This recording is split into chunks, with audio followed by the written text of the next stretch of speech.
Саламатсыздарбы? Саламатсыздар! Отыра қойыңыздар. Бүгін кім кешексіз сабақта? Бүгін сыныпта Райана мен Сейдін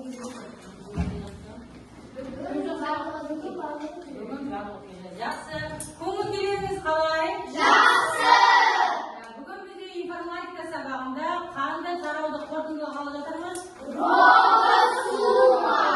Соның ішінде робототехника тарауын үлкен тарауды қорытындылаймыз. Бүгінгі сабағымыздың мақсаты робототехника тарауы бойынша алған білімдеріңізді меңгеру. Алдымен сабағымызды бастамас бұрын топқа бөлініп алайық. Қазір экранда ұяшықтар беріледі, кейде таңдау арқылы қай топқа жататындарыңызды анықтауға болады. Нұрай келе ғой. Тез келеміз, үстіне етіп басамыз. Жуадамыз.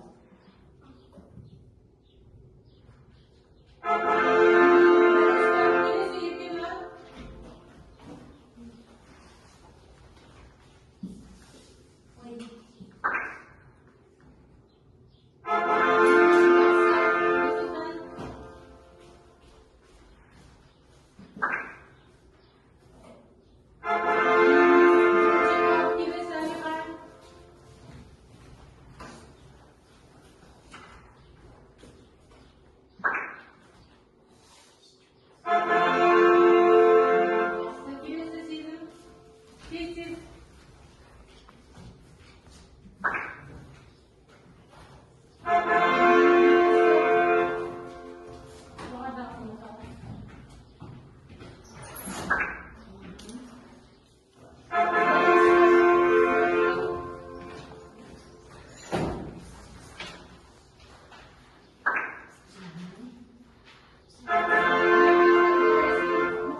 Алдымен сөйлету сәтін орындайық. Экранға назар аударайық. Қазір ұяшықтарды таңдау арқылы осындағы қимылдарды орындаймыз.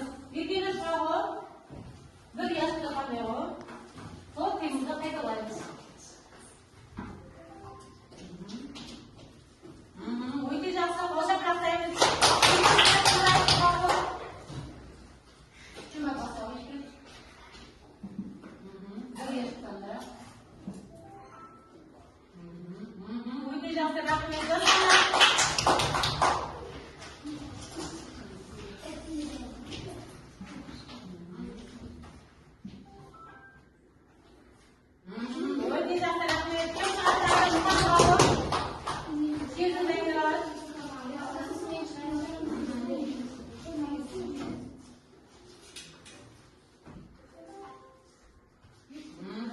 Жақсы, рахмет. Келесі сезім. Қандай қоя шықты? Рахмет, керемет. Даяна.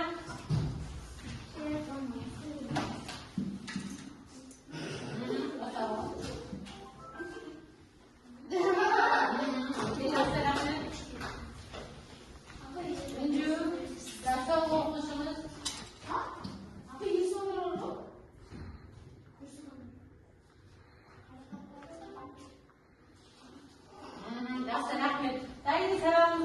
deyildi? Aldымен sizlerге робот әлемінен робот келіпті, сіздерге өзінің сұрағы бар. Сол сұрақты тыңдайық. Жалпы біздер робот адамды алмастыра ала ма екен? Қалай ойлайсыздар? алмастыра алады. Қазір тыңдап қарайық.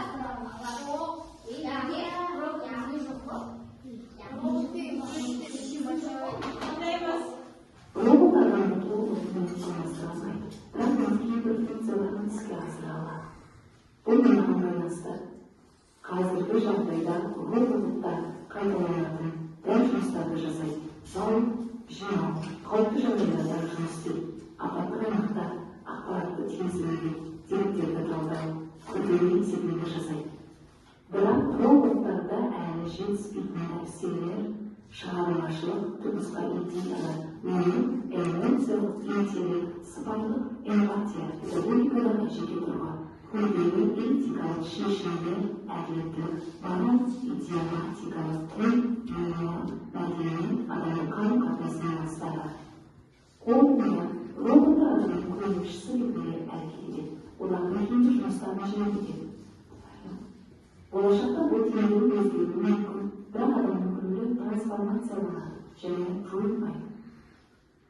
Қазіргі таңда робот адамды алмастыра алмайды дейді, бірақ та оған не болады деді? Көмекші ретінде дейді.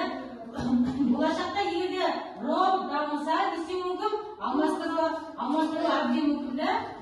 Қазіргі роботтың дамыған заманында, жалпы енді өткен тарауымызды қорытындылап жіберейік. Жалпы робот деген сөзді естігенде алдарыңызға, ойларыңызға не келеді? Медициналық, техникада, өнеркәсіптікті жақсы. Робот дегеніміз не сонда? Іс-әрекетін жасайтын Автоматтандырған қолы жақсы. Адамның оң қолы өте жақсы. Сосын. Ал осы робот әлемнің информатика саласына енгізген ғалым кім екен?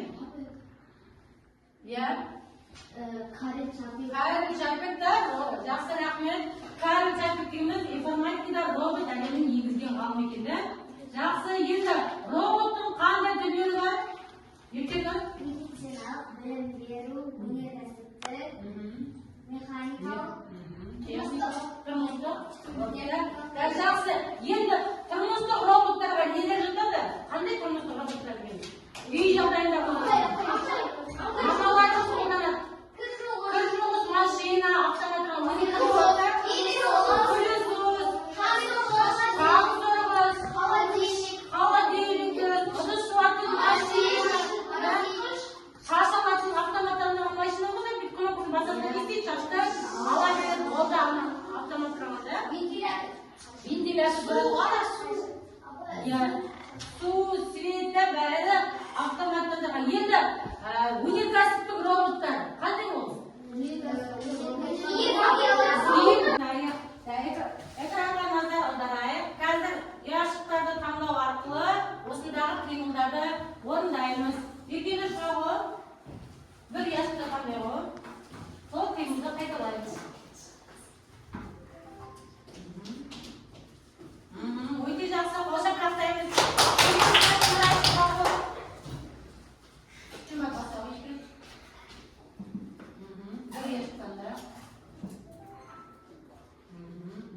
Өте жақсы, рахмет.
қайын сабағымызға көшейік.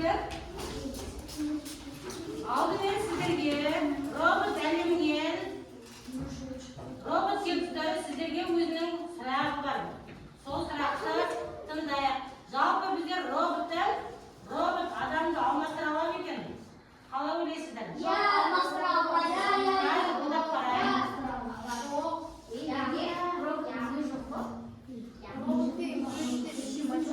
Қандаймыз? Робот адамды толығымен алмастыра алмайды, бірақ оның кейбір функцияларын іске асыра алады. Бұл неған байланысты? Қазіргі жағдайда роботтар қайталанатын дәл жұмыстарды жасайды. Салу, жинау, қауіпті жағдайларда жұмыс істейді. Апаттық аймақта ақпаратты теңсіздеуге, деректерді талдау, күрделі есептеулер жасайды. Бірақ роботтарда әлі жетіспейтін нәрселер, шығармашылық, түпнұсқа идеялар, эмоциялық интеллект, сыпайылық, эмпатия, педагогикадағы жеке тұлға, күрделі этикалық шешімдер, әділеттілік, мораль, идиоматикалық тіл, мәдени, адамның қарым-қатынасының астары. Қорытындыда роботтар адамның көмекшісі ретінде әрекет етеді. Олардың кейбір жұмыстарын жеңілдетеді. Болашақта бұл теңдеу өзгеруі мүмкін, бірақ адамның күні трансформацияланады және жойылмайды. Қазіргі таңда робот адамды алмастыра алмайды дейді. Бірақ та оған не болады деді? Көмекші ретінде дейді. Болашақта егерде робот дамыса, не істеуі мүмкін? Алмастыру әбден мүмкін да? Қазіргі роботтың дамыған заманы да. Жалпы енді өткен тарауымызды қорытындылап жіберейік. Жалпы робот деген сөзді естігенде алдарыңызға, ойларыңызға не келеді? Механика, медицина, техникада, өнеркәсіптікті жақсы. Робот дегеніміз не сонда? Іс-әрекетін жасайтын Автоматтандырған құрылғыда жақсы. адамның оң қолы. Адамның оң қолы өте жақсы. Сосын. Ал осы робот әлемін информатика саласына енгізген ғалым кім екен? Карен Чапик. Карен Чапик та жақсы рахмет. Карен Чапик дейміз информатикада робот әлемін енгізген ғалым екен да. Жақсы. Енді роботтың қандай түрлері бар?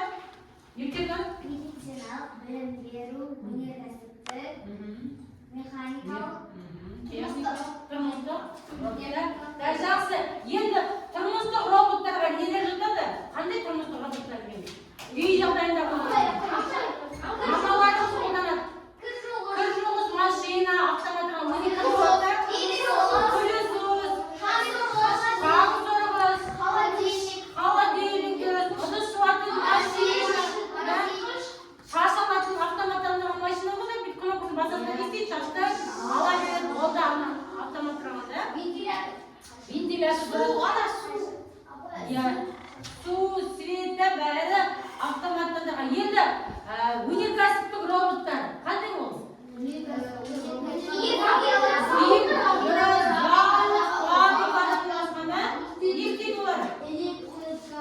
Электронды үкіметтерде жаратты, сосын киім тігетін машина, неше түрлі мысалы үстімізде тұрған киімнің барлығы, дайын тұрған киім емес қада, оның барлығын тігіп, сіздерге сатуға шығады. Осының барлығын шығаратын осы өнеркәсіптік роботтар екен. Жақсы, енді білім беру роботтар бар ма? Android, Lego, Mindstor'да осыларды қолдануға болады. Түсіндік қой? Қазір енді тапсырма. Бірінші топ сіздерге ноутбуктер, файл, бізде енді деген роботтың құралдары жоқ болғандықтан тек қана тапсырманы не арқылы орындаймыз? Ноутбук арқылы орындаймыз да. Бірінші топ тапсырма сіздерге файлда роботтың суретін саласыңдар.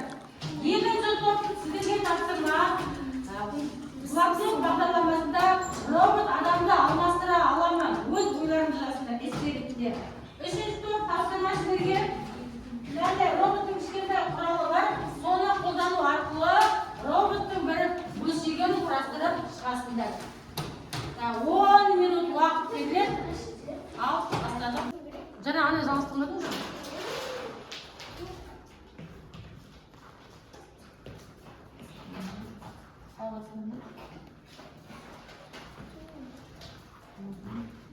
Осыны роботымызға ат береміз.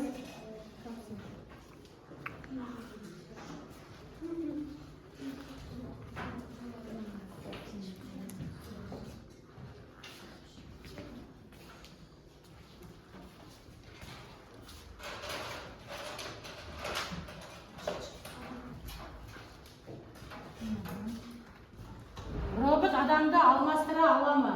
Қалай ойлайсыздар? Өз ойларыңызды олардан ең сөзден жоғары ойлайық.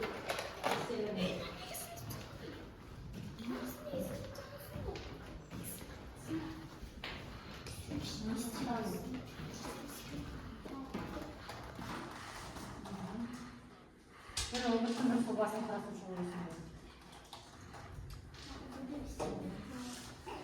Онымен уақыт береді. Оған дәрі көтейдеміз сосын.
Сұлбасын құрастырып шықсаңдар болды, болашақта оны әрі жалғастырасыңдар. Себебі тек қана қазір 10 минут уақыт берілді. Өкпелердің ең сөзде жоғары болу керек. Робот адамды алмастыра ала ма?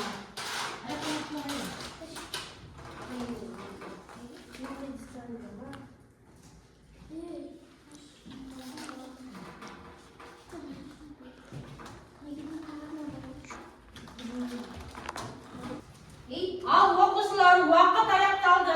Бірінші топқа берілген тапсырма робот бойынша не істеу? Пайыз бағдарламасында сурет салу. Тексеріп шығайық. Сезім роботы, сезім қандай робот болды? Бұның аты робот. Жақсы. Раянның кайры аяқталмаған екен. Өте жақсы. Абай осының. Сенде роботтың жаңа түрі да? Ножигітте Карл роботы. Бұқанда қандай робот? Петр роботы. Өте жақсы. Болашақ аяқтап қойып. Келесі бізде екінші топ. Естіқан бастауға эссе жазу. Бізге робот адамды алмастыра ала ма деген сұрақ берілді. Бізге оның жауабы робот адамды алмастыра алмайды, бірақ адамның ісін іске асыра алады. Робот деген адамның іс әрекетін жасай алады. Роботты атақты жазушы Карл Чапек ойлап тапқан. Достар, біз сендерге міне қызықты айтайын. 2006 жылда мамыр айында медицина саласында алғаш рет Италияда робот адамдарды қамтуынсыз ота жасаған. Роботтың түрлері өнеркәсіптік робот, көліктік, тұрмыстық, тағы да басқа роботтың түрлері бар. Білсеңдер, да болды. Өте жақсы. Рахмет сіздер. Алихан екеуі бірге жазды. Өте жақсы, рахмет. Келесі. Нұрай. Оқиғы. Естіңдер. Робот адамды алмастыра ала ма? Менің ойымша жоқ. Робот адамды алмастыра алмайды. Өйткені адам өзгеше болса, робот та басқаша болады. Роботтың 5 түрі болады.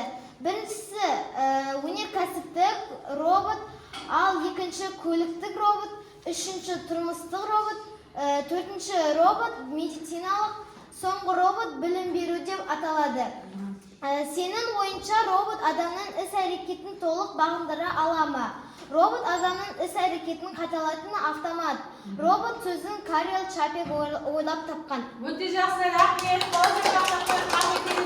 Еркені сен оқып жібере ғой. Робот адамның іс-әрекетін алмастыра ала ма? Әрине жоқ. себебі кей роботтарда махаббат, көңіл күй, сыйластық бейімделмеген. Бірақ болашақта роботтар басым болып кетуі мүмкін. Не дегенмен де робот бізден аса алмайды. Сенің ойынша робот адамның іс-әрекетін толық бағындыра ала ма? Роботтың 5 түрі бар: өнеркәсіптік, көліктік, тұрмыстық, медициналық білім беру роботтары. Қазіргі таңда көліктік роботтары кеңінен тараған. Өте жақсы, рахмет.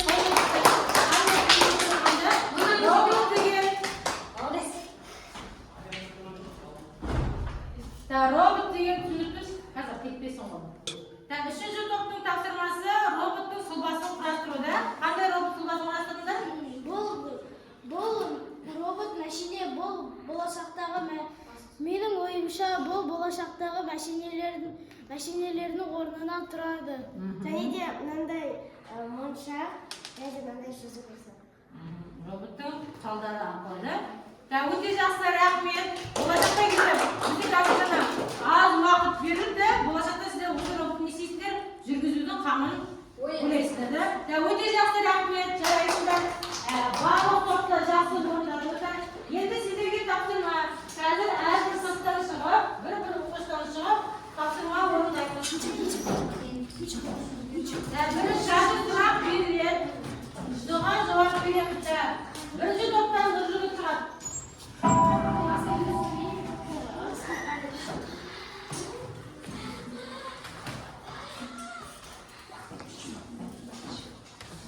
Кім айтпашы?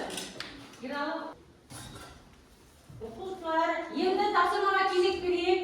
Сіздерге арналған тапсырмалар. Қазір әрбір топтан бір оқушыдан шығып, берілген тапсырманы орындап қараймыз. Нұржігіт шығауы. Сұрақ беріледі, тестінде бір үш нұсқасы бар. Біреуін таңдаймыз. Алғаш рет 2006 жылы медицинада адамның қатысуынсыз роботтар ота жасаған. Бұл қай елде болған? Италия, Ресей, Жапония. Қайсы? Италия, дұрыс екен. Сұрақты оқимыз. Келе Нұрай. Үй шаруасындағы автоматты құрылғылар.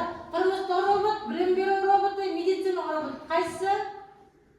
Біреуін таңдай ғой. Өте жақсы. Келесі үшінші бізде қарақат. Адамның іс-әрекетін алмастыратын автоматты құрылғы. Робот, табиғат ортасы, машина. Өте жақсы. Бірінші топтан кім шығады? Төртінші сұраққа. Сегізінші сұрағы. Автономды роботтар толығымен қай жылдан басталды? 20-шы ғасырдың екінші жартысы, 20-шы ғасырдың бірінші жартысы. Өте жақсы. Рахмет. Енді жеке жұмыс, қазір сіздерге мынандай анықтама беріледі. Қолдарыңызға қалам аламыз, оқып қаламыз.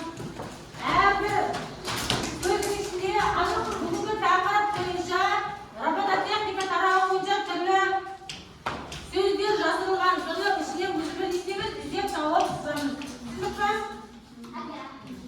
Ол жеке жұмыс болып табылады. Әрбір оқушы жеке орындаймыз.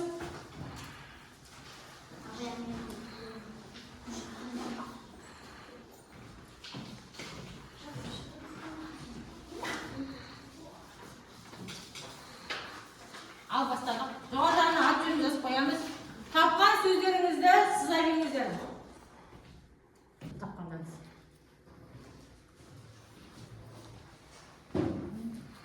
Тапқан сөздеріміздің асты сыза беріңіздер. Қандай сөзді таптыңыздар? Дұрыс.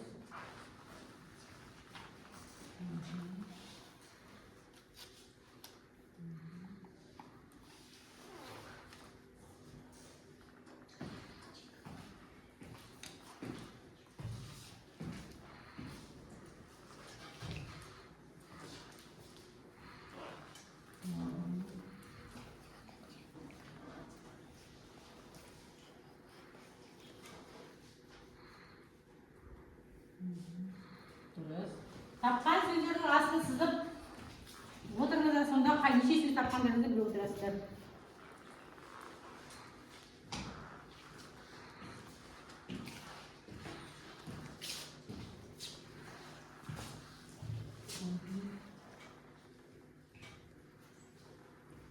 Кім бірінші birinchi bo'lib табады ekan, сол o'quvchiga сыйлық беріледі.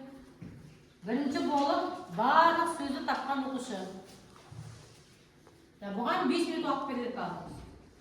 Болып па тапсырманы орындап? Ең бірінші болып кім болды? Екеуді жақсы екеуді тексере қояйық. Бізде неше сөз еді табатындарыңыз? 11 сөз екендер. Робототехника бөлімі бойынша 11 сөз. Дұрыс, өте жақсы жарайсың. Екендер 11 сөздің барлығында тапқан екен. Еткендерге тапсырманы бірінші орындағаны үшін кәмпит беріледі. Біреу. Жақсы. Болды, бұл тапсырма дейді аяқталды. Енді бәріміз экранға назар аударамыз.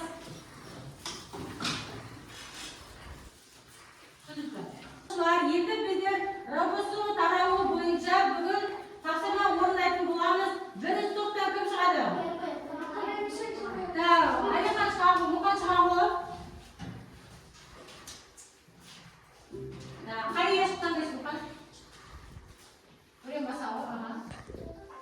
Датчиктің неше түрі бар? 4, 2, 3. Өте жақсы. Жарайсың.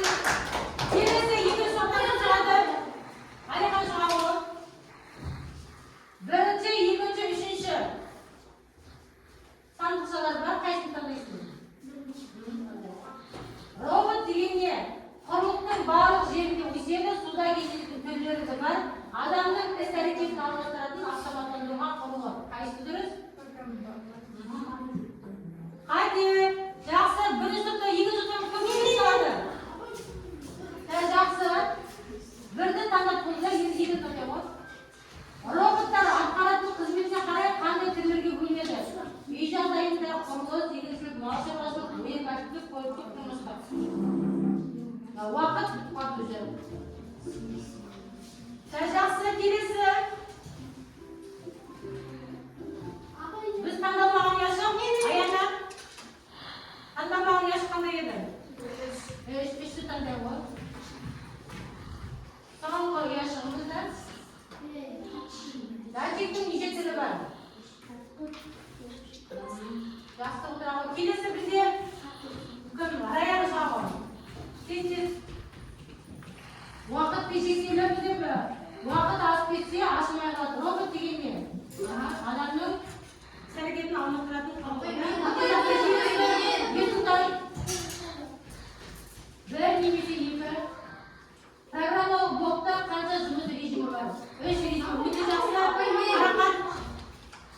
Соңғы екінші яшық таңдаймыз. Роботтар атқаратын қызметіне қандай түрлерге бөлінеді?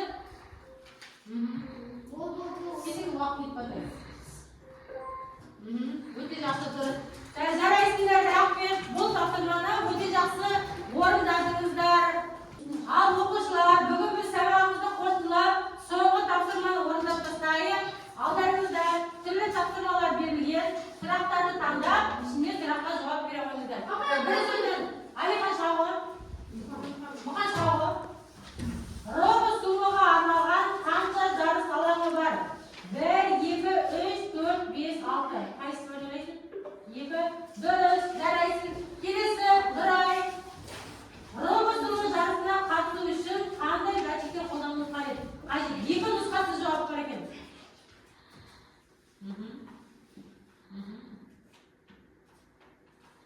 Екі. Мына екеу да. Қазір белгілейік. Өте дұрыс, екеуге дұрыс жауап берді. Келесі үшінші топтан, екінші. Суретте роботтың іс-әрекеті. Бір жауабымыз ғана. Біреу басамыз. Суретті қарап, нұсқасын қандай бар. Суретті берілген қандайсың. Ал тез.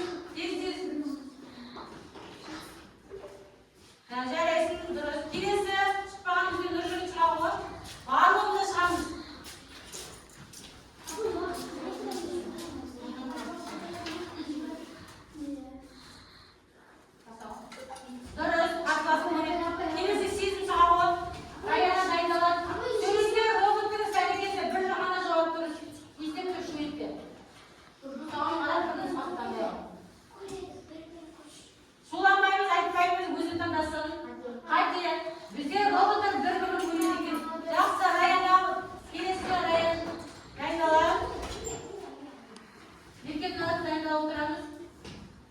Сурет берілген есеп тұр. Суреттегі роботтың іс-әрекеті қандай?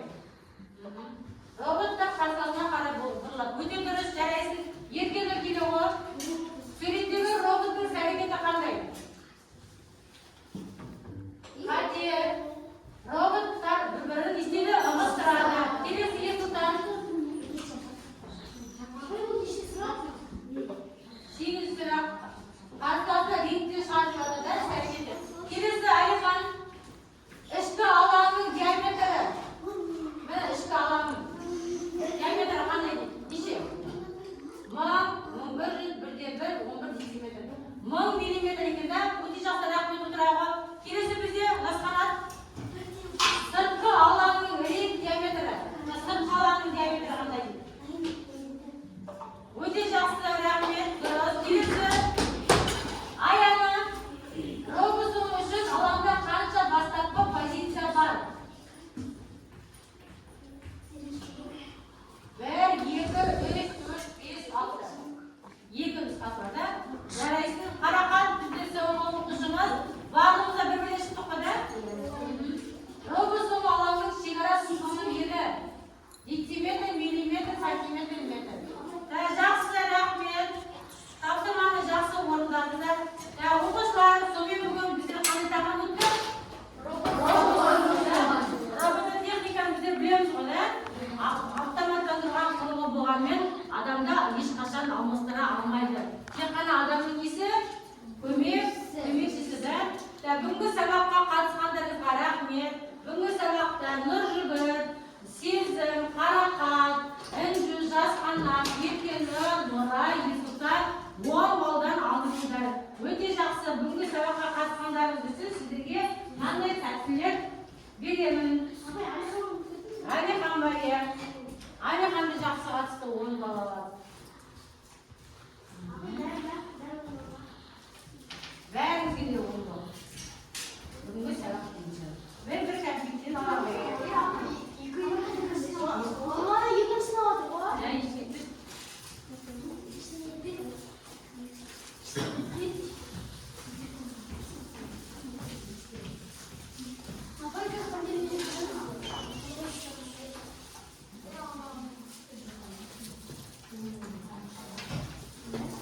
Енді үйге тапсырмаменен бәріміз алдымызға қараймыз.